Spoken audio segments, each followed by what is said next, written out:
விஷ்ணு, நீ என்ன காரியம் பண்றதுக்கு துணிஞ்சிருக்க தெரியுமா உனக்கு? எனக்கு நல்லா தெரியும் பெரியம்மா. அதனாலதான் நான் இந்த முடிவு எடுத்திருக்கேன். ஏய் விஷ்ணு, வேணாண்டா. அந்த அயோக்கியம் பேச்ச கேட்டு நீ இப்படி ஒரு முடிவை எடுக்காதடா. உன் வாழ்க்கையே நாசமா போயிடும். எனக்கு எல்லாம் தெரியும்மா. தெரிஞ்சதுனாலதான் நான் இப்படி ஒரு முடிவை எடுத்திருக்கேன். ஏன்னா எனக்கு இதை தவிர வேற வழி தெரியலம்மா. அந்த தெரு பொறுக்கி நாய் இவ்வளவு தூரம் துணிஞ்சிருச்சா என்ன? அந்த கேடுகட்டவன் பொண்ணு.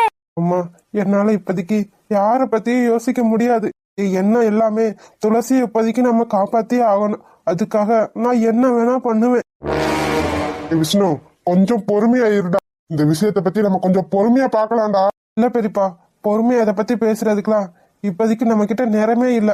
எனக்கு தேவை துளசி நல்லா இருக்கணும். என்னால அவ உயிருக்கு எந்த ஆபத்தும் வந்துடக்கூடாது. எனக்கு அவங்க கொடுத்த டைம் இன்னைக்கு ஒரு நாள் தான், 24 மணி நேரம் தான். இன்னைக்கு சாயங்காலம் நான் என்னோட முடிவை அவங்க கிட்ட சொன்னாதான் துளசியை நம்மளால காப்பாற்ற முடியும். எனக்கு இதை விட்டா வேற வழியே தெரியல. வெற்றி, என்னடா நீயும் பார்த்துட்டு பேசாம உட்கார்ந்திருக்க? எனக்கு என்ன சொல்றதுன்னே தெரியல அத்தை. இவ்வளவு கேவலமான முடிவை இவன் எடுப்பான்னு நான் நினைச்சு கூட பார்க்கல. வெற்றி, நீ ஏன் என்ன புரிஞ்சுக்கலனா நான் என்னடா பண்றது? என்னோட வாழ்க்கை கெட்டு போனாலும் பரவாயில்லடா. துளசி நமக்கு நல்லபடியா கிடைக்கணும், அதுவே எனக்கு போதும். இந்த பிள்ளைங்களை எதுக்காக இவன் இப்படி ஆட்டி வைக்கிறான்? அவன் செஞ்சது பத்தாதா? துளசியை கடத்தி கொடுமைப்படுத்தி எங்க எல்லார் மனசையும் காயப்படுத்தி அது பத்தாதுன்னு இப்போ விஷ்ணுவோட வாழ்க்கையவே நாசமாக்கணும்னு முடிவு பண்ணிட்டானே. விஷ்ணு, நான் சொல்றத கேளு. என்ன நடந்தாலும் பரவாயில்ல, நமக்குதான் போலீஸ் துணையா இருக்காங்கல்ல. அதுக்கப்புறம் எதுக்காக நாம அவன் சொல்றதெல்லாம் கேட்கணும்? இந்த இன்ஸ்பெக்டரை பார்த்தா எனக்கு என்னமோ நல்ல ஒரு மாதிரி தெரியுது. நீ சொன்னதெல்லாம் அவர்கிட்ட போய் சொல்றா, அவர் ஏதாவது ஒரு முடிவு எடுப்பாரு. அதை விட்டுட்டு அந்த அயோக்கிய பையன் சொல்றியான்னு நீ அவன் சொல்றதெல்லாம் கேட்டு உன் வாழ்க்கையவே கெடுத்துக்கிறாதடா. ஆமா விஷ்ணு, அவனே ஒரு அயோக்கிய. அவனோட பொண்ணு உனக்கு கல்யாணம் பண்ணி வச்சு இந்த வீட்டவே நாசமாக்கணும்னு நினைச்சிட்டு இருக்கான்டா. வேணாண்டா விஷ்ணு. மாப்பிள, மாப்பிள, என்னாச்சு மாமா? ஏன் இவ்வளவு அவசரமா வரீங்க? மாப்பிள, அந்த கேடு கட்டவ போலீஸ் ஸ்டேஷன்ல இருந்து தப்பிச்சுட்டாலாம். என்ன சொல்றீங்க? போலீஸ் ஸ்டேஷன்ல இருந்து தப்பிச்சுட்டாளா? ஆமாமா தங்கச்சி, அவ எப்படியோ போலீஸ் ஸ்டேஷன்ல இருந்து தப்பிச்சுட்டாலாம். அவ மட்டும் கிடையாது, துளசிய கடத்த முயற்சி பண்ண 2 பேரும் சேர்ந்துதான் தப்பிச்சிருக்காங்க. என்ன மாமா சொல்றீங்க? எவ்வளவு பெரிய போலீஸ் ஸ்டேஷன், அதுல இருந்து எப்படி? அதான் மாப்பிள்ள, எனக்கும் ஒன்னும் புரியல.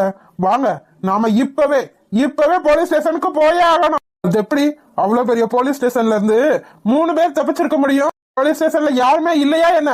எனக்கு தெரிஞ்சு அந்த இன்ஸ்பெக்டர் சரியில்லை மாப்பிள்ள. என்ன மாமா சொல்றீங்க? அப்படிலாம் எதுவும் இருக்காது. இல்ல மாப்பிள்ள, இந்த கேஸ்ல ஏதோ ஒரு பெரிய ஆள் இருக்குன்னு அவர் தானே சொன்னாரு. ஒருவேளை அவர்கிட்ட காசை வாங்கிட்டு கூட இவ்வளவு தப்பிக்க விட்டுருக்கலாம்ல. அது மட்டும் இல்ல, அவங்க 2 பேருமே முக்கியமான குற்றவாளிங்க. அது எப்படி அவ்வளவு ஈஸியா தப்பிக்க முடியும்? நீங்களே யோசிச்சு பாருங்க. பாத்தீங்களா, இப்பதான் நீங்க சொன்னீங்க இன்ஸ்பெக்டர் பார்த்தா ரொம்ப நல்லவரா இருக்கு அப்படின்னு. இப்போ அண்ணன் வந்து என்னென்னமா சொல்லிட்டு இருக்காரு. அதான் எனக்கும் ஒன்னும் புரியல. மாப்பிள்ள, நீங்க சொல்றது மட்டும் உண்மையா இருந்துச்சுன்னா அந்த இன்ஸ்பெக்டர் சும்மாவே விடக்கூடாது. வாங்க, இப்பவே போலீஸ் ஸ்டேஷனுக்கு போகலாம். வாங்க மாப்பிள்ள. என்னக்கா இதெல்லாம்? இந்த வீட்டுல என்னென்னமா நடந்துட்டு இருக்கு? அதாம எனக்கும் ஒன்னும் புரியல. நம்ம வீட்டுல மட்டும் ஏன் இப்படி எல்லாம் நடக்குது? இந்த அயோக்கியனோட பொண்ணு மட்டும் இந்த வீட்டுக்கு மருமகளா வந்தா அவ்வளவுதான், நம்ம குடும்பமே நாசமா போயிடும்.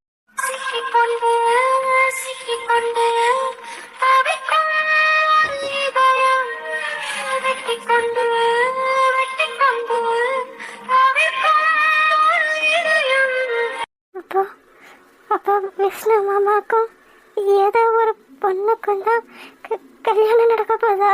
விஷ்ணு மாமா என்னை பத்தி கொஞ்சம் கூட யோசிக்கவே இல்லையே.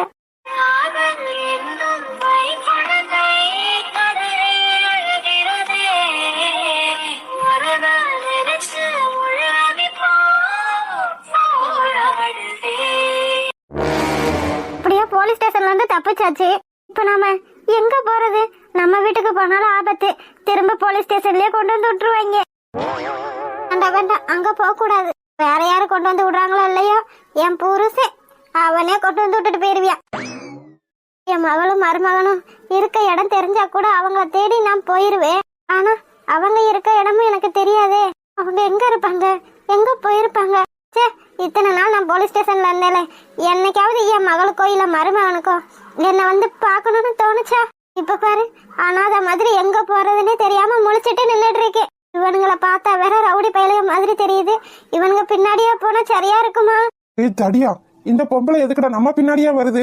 பாஸ் பாவம் பாஸ், வந்துட்டு போட்டோம். பாவமா டேய் முட்டா பயலே, இந்த அம்மாவை போலீஸ் ஸ்டேஷன்ல இருந்து தப்பிக்க வைக்கத்தான் முடியும். அதுக்காக நம்ம கூடயே கூப்பிட்டுட்டே தெரிய முடியுமா என்ன? ஒழுங்கு மரியாதையா அந்த பொம்பளைய நம்மளை விட்டுட்டு வேற எங்கேயாச்சும் போக சொல்லு. பாஸ் அந்த அம்மாவை பார்த்தா பாவமா இருக்கு பாஸ், பேசாம நம்ம கூடயே வந்துட்டு போட்டுமே. ஏய் அறிவு கட்டவனே, என்னடா பேசிட்டு இருக்க நீ? நாம 2 பேரும் ஆம்பளைங்க, அந்த அம்மாவை நீ எங்கடா கூட்டிட்டு போவ? நாம இருக்கத இடிஞ்ச வீட்லயும் உடஞ்ச வீட்லயும், அதுவும் தப்பிச்சு வேற வந்திருக்கோம். போலீஸுக்கு தெரியாம தலைமறைவா இருக்கணும். இந்த பொம்பளை எல்லாம் நம்ம போற இடத்துக்கு கூட்டிட்டு போயிட்டு இருக்க முடியாது. ஒழுங்கா அந்த பொம்பளைய போய் எங்கேயாவது தலைமறைவா இருக்க சொல்லு. ஏதாவது சொந்தக்காரங்க வீடு இருக்கான்னு கேளு, அங்க கொண்டு போய் விட்டுட்டு வந்துருவோம். பாஸ் ஏய் கேளுடா. சரிங்க பாஸ். பாருங்கம்மா, நாங்க 2 பேரும் ஆம்பளைங்க, நாங்க எங்கேயாவது உடஞ்ச வீட்டுல ஓட்டு வீட்டுல கூட இருந்துட்டு போயிருவோம். ஆனா உங்களால அப்படி இருக்க முடியாது. நீங்க எங்க போகணும்னு சொல்லுங்க, அங்கேயே கொண்டு போய் உங்களையும் விட்டுட்டு வந்துடுறோம். உங்களுக்கு ஏதாவது சொந்தக்காரங்க வீடு இருந்தா சொல்லுங்க, அங்கேயே நீங்க தலைமறைவா இருந்துக்கங்க. உங்க கேஸ் முடியற வரைக்கும் நீங்க இருந்தா போதும். அதுக்கப்புறம் கொஞ்ச நாள் கழிச்சு போலீஸ் நம்மளை தேடுறதே நிப்பாட்டிடுவாங்க. சொல்லுங்க, உங்களுக்கு தெரிஞ்சவங்க வீடு ஏதாவது இருக்கா என்ன? அங்க கொண்டு போய் விட்டுட்டு வந்துடுறோம். எனக்கு தெரிஞ்சவங்க வீடு நீங்க எதுவுமே கிடையாது. எனக்கு சொந்தக்காரங்கன்னு இருந்தா அது என் புருஷ வீட்டாளுங்க மட்டும்தான். அவங்களுக்கு எதிரான வேலை பார்த்ததுனாலதான் என்ன போலீஸ் ஸ்டேஷன்ல பிடிச்சு கொடுத்துட்டாங்க. நான் திரும்ப அங்கேயே போனேன்னா என்ன திரும்ப போலீஸ் ஸ்டேஷன்ல கொண்டு வந்து விட்டுருவாங்க. அதான் எங்களுக்கே தெரியுமே, வேற சொந்தக்காரங்க வீடு ஏதாவது இருக்கா என்ன? இல்ல இல்ல, வேற சொந்தக்காரங்க வேற யாரும் எனக்கு இல்ல. இப்ப என்ன பண்றது? டேய் கொஞ்சம் தள்ளி நில்லுடா, எனக்கே கொஞ்சம் பயமா இருக்கு. மூஞ்சி இப்படி கிட்டக்க வந்துதான் கேப்பியா என்ன? குட்டி சாத்தா மாதிரி இருந்துகிட்டு நீலாம் பக்கத்துல வரலாமா? பயந்துட்டேன் நானு. சரி கோவப்படாத பாஸ், பேசாம இந்த அம்மாவை நம்ம முதலாளி வீட்லயே போய் விட்டுட்டு வந்துருமா? எனக்கு தெரிஞ்சு அவர் தானே அந்த பொண்ணை தூக்க சொல்லியிருக்காரு. இந்த அம்மாவும் நமக்கு துணையாத்தானே வந்துச்சு. ஒருவேளை அவங்க சொந்தக்காரங்களா இருக்குமா என்னமோ? டேய் அறிவு கட்டவனே, அவர்கிட்ட மட்டும் நம்ம மாட்டினோம், நாம 2 பேரும் உயிரோடவே இருக்க மாட்டோம். அவர்கிட்ட நான் மாட்டணும்னு வச்சுக்க. அது மட்டும் இல்லாம அந்த பொண்ணை நம்ம கொலை பண்ணலன்னு தெரிஞ்சிச்சேன்னு வச்சுக்க, அவ்வளவுதான், நம்ம 2 பேரையும் குழி தோண்டி புதைச்சிருவாரு. ஆமா பாஸ், இது நான் மறந்தே போயிட்டு. அப்போ இந்த அம்மாவை எங்கதான் கூட்டிட்டு போறது? எங்க கொண்டு போய் விடுறது? இந்த பொம்பளைய நம்ம கூட கூட்டிட்டும் போக முடியாது, நம்ம ஐயா வீட்டுக்கும் கொண்டு போய் விட முடியாது. இதுக்கு 2க்கும் நடுவில் மாட்டிக்கிட்டு முழிக்க வேண்டியதா இருக்கு. இதுக்கு தாண்டா அப்பவே சொன்னேன், இந்த அம்மாவை நம்ம கூட கூட்டிட்டு வர வேணான்னு. கேட்டியா நீ? பாஸ் பாஸ் தெரியாம பண்ணிட்டேன் பாஸ். இப்ப என்ன பண்றது? நாம ஐயா கிட்ட இருந்து எப்படியாவது தப்பிச்சுதான் ஆகணும். ஏய் இரு, போலீஸ் ஸ்டேஷன்ல என்ன சொன்னாங்க? இன்னும் அந்த பொண்ணு கிடைக்கலன்னு தானே சொன்னாங்க. ஒருவேளை பாஸ், ஒருவேளை அந்த ஆளு அந்த பொண்ணை நம்ம கிட்ட இருந்து காப்பாத்தி அந்த ஆளு கொன்று போனோம். அப்படித்தாண்டா எனக்கும் தோணுது. ஒருவேளை நம்மகிட்ட இருந்து காப்பாத்தி அவன் கூட்டு போய் ஏதாவது பண்ணிருப்பானோ பாஸ். அப்படி இருந்தா நமக்கு நல்லது தானே பாஸ். விஜய் கிட்ட இருந்து நமக்கு நல்ல பேரும் கிடைக்கும், இந்த அம்மாவையும் அங்க கொண்டு போய் சேர்த்துடலாம். சரிடா, நீ சொன்ன மாதிரி நடந்திருந்தா சந்தோஷம்தான். நாம இந்த பொம்பளைய ஐயா கிட்டயே கொண்டு போய் சேர்த்துடலாம். பாருமா, நாங்க உன்ன ஒரு இடத்துக்கு கூட்டிட்டு போறோம். எந்த இடத்துக்கு? பாரு, நீ அங்க பத்திரமா இருக்கலாம். போலீஸ் எதுவுமே உன்னை தேடாது, தேடுறதுக்கு வாய்ப்பும் இருக்காது. சரி, அங்க போய் வேலை பார்த்துட்டு ஒரு வேலைக்காரியா கூட நான் அங்க இருந்துக்கிறேன். என்னால இந்த போலீஸ் ஸ்டேஷன்ல மூட்டை பூச்சி கடையிலையும் கொசு கடையிலையும் இருக்க முடியாது. பொண்ணு மாப்பிள்ளையும் எப்ப என்ன தேடி வராங்களோ அப்ப நான் அவங்க கூட போய்க்கிறேன். இப்போதைக்கு என்ன எங்கேயாவது ஒரு வேலைக்காரியா கொண்டு போய் விட்டுருங்க. சரி சரி, உன்னை கொண்டு போய் எங்க ஐயா வீட்டுல விடுறோம். நீ சொன்ன மாதிரி ஒரு வேலைக்காரியாவே நடந்துக்கோ. சரி ஓகே ஆயிடுச்சு, வாங்க போயிடலாம். சார் என்ன சார் இதெல்லாம்?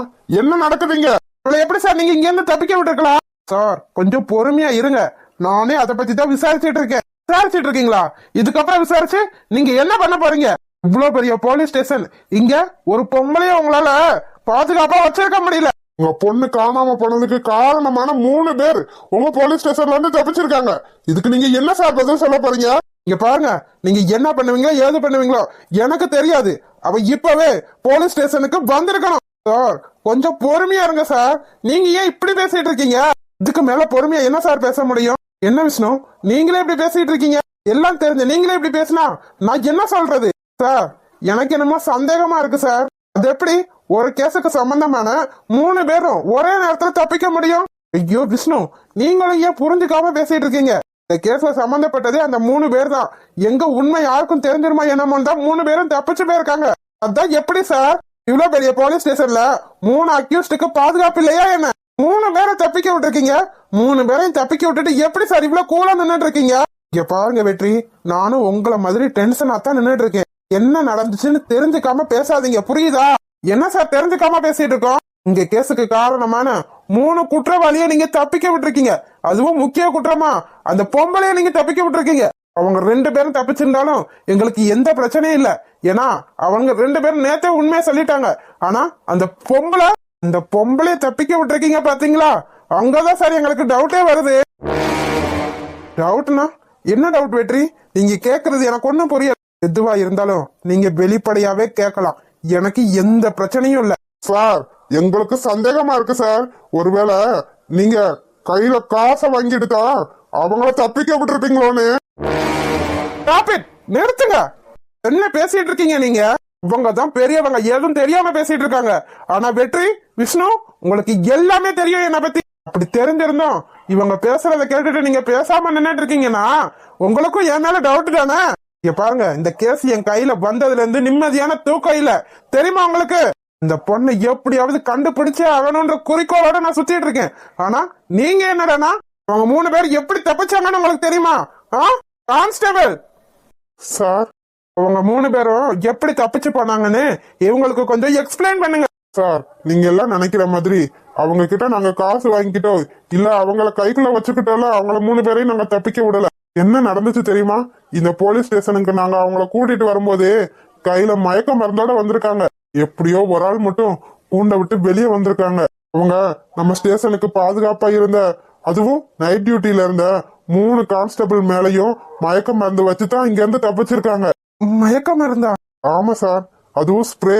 அது எப்படி நீங்க அரெஸ்ட் பண்ணிட்டு வரும்போது அவங்க கையில மயக்க மருந்து இருக்கும்? இங்க பாருங்க சார், அவங்க எல்லாம் கடைஞ்சு எடுத்த ரவுடி பயலுக, பக்கா பொறுக்கி பயலுக. நம்ம என்னதான் அவனுங்களை பாதுகாப்பா வச்சிருந்தாலும் ஒரு அளவுக்கு மேல அவனுங்க நம்மளையே ஏமாத்திட்டு தப்பிச்சு போகத்தான் செய்வாங்க. நீங்க நினைக்கிற மாதிரிலாம் எங்க சாரும் கிடையாது, நாங்களும் கிடையாது. உண்மையாவே இருந்து இந்த போலீஸ் ஸ்டேஷன்ல வேலை பார்த்துட்டு இருக்கோம். அப்படி இருக்க எங்களை போய் நீங்க சந்தேகப்பட்டுட்டீங்களே, சே, வருத்தமா இருக்கு சார். இதுக்கு என்னதான் சார் முடிவு? இதுக்கு முடிவே கிடையாதா என்ன? இருக்கு வெற்றி, என்ன பண்ணலாம்னு நான் யோசிச்சு வச்சிருக்கேன். என்ன பண்ணணுமோ அதை நான் கரெக்டா பண்ணுவேன். நீங்க அவங்க 3 பேரை பத்திலாம் யோசிச்சுட்டு இருக்காதீங்க. அவங்கள எப்படி நான் தேடு கண்டுபிடிக்கணுமோ அப்படி கண்டுபிடிச்சுக்கிருவேன். அவங்கள நினைச்சு நீங்க எந்த கவலையும் படாதீங்க. என் போலீஸ் ஸ்டேஷனுக்கு வந்து என்கிட்ட இருந்தே தப்பிச்சு போயிருக்காங்கல்ல, இதுக்கப்புறம் அவங்கள நான் சும்மா விட்டுருவேன்னு நினைக்கிறீங்க? நீங்க வீட்டுக்கு போங்க, என்ன பண்ணணுமோ நான் பண்ணிக்கிறேன். அதான் இன்ஸ்பெக்டரே பாத்துக்கிறேன்னு சொல்லிட்டார்ல, வாங்க போலாம். ஏய் விஷ்ணு, துளசி, அப்பா வாங்க போலான்னு சொன்னேன். இதுக்கப்புறம் எதுவா இருந்தாலும் சார் பாத்துக்கிருவாரு. டே விஷ்ணு, அத பத்தி பெரியப்பா. சாரி, நான் எதுவும் சொல்லல. ஓ இஷ்டம், ஓ இஷ்டப்படி என்ன பண்ணணுமோ பண்ணு. என்ன விஷ்ணு, ஏதாவது ப்ராப்ளமா என்ன? எதுவா இருந்தாலும் தயங்காம சொல்லுங்க. அதெல்லாம் ஒண்ணும் இல்ல சார், நான் பாத்துக்கிறேன். இதுக்கப்புறம் நீ பார்த்தா என்ன, பாக்கலன்னா என்னடா? உன் வாழ்க்கையே நாசமாக போகுது. இத பார்த்துட்டு நான் சும்மா இருப்பேன்னு நினைச்சிட்டு இருக்கியா நீ? விட மாட்டேன் விஷ்ணு, விடவே மாட்டேன். உன் மனசுல யாரு இருக்கானு எனக்கு தெரியும், நீ என்ன நினைச்சிட்டு இருக்கானோ எனக்கு தெரியும். என்ன வெற்றி எதை பத்தியே வளமா யோசிச்சுட்டு இருக்காரு? விஷ்ணுவோட அப்பாவும் பெரியப்பாவும் ஏதோ சொல்ல வராங்க, ஆனா விஷ்ணு அதை சொல்ல விடவே இல்லை. என்ன நடக்குதுங்க எனக்கு தெரியாம இவங்க என்னமோ பண்றாங்க. டேய் வாடா, அங்க நின்று என்ன யோசிச்சுட்டு இருக்க நீ? வாரேன் வாரேன். வெற்றி ஒரு நிமிஷம். என்ன சார் சொல்லுங்க. நான் கேக்குறேன்னு தப்பா மட்டும் நினைக்காதீங்க. இந்த கேஸ்ல என்கிட்ட இருந்து வேற எதையாவது மறைக்கிறீங்களா என்ன? இல்ல சார், அப்படிலாம் எதுவும் இல்லையே. இல்ல, எனக்கு என்னமோ நீங்க என்கிட்ட இருந்து எதையும் மறைக்கிற மாதிரி தான் தோணுது. இல்ல இல்ல அப்படிலாம் எதுவும் இல்ல. ஹாய் செல்லக்குட்டீஸ், வீடியோ பிடிச்சிருந்தா லைக் பண்ணுங்க, ஷேர் பண்ணுங்க, கமெண்ட் பண்ணுங்க. மறக்காம அழகு வாழ தமிழ் கார்ட்டூன் சேனலை சப்ஸ்கிரைப் பண்ணிருங்க செல்லக்குட்டீஸ். அப்படியே பெல் பட்டனை ஆன்ல வச்சுக்கோங்க. அப்பதான் நாங்க போடுற சுவாரஸ்யமான வீடியோ உடனே உங்களுக்கு வந்து சேரும். வீடியோ பார்த்த அனைவருக்கும் நன்றி. வீடியோ பார்த்த அனைவருக்கும்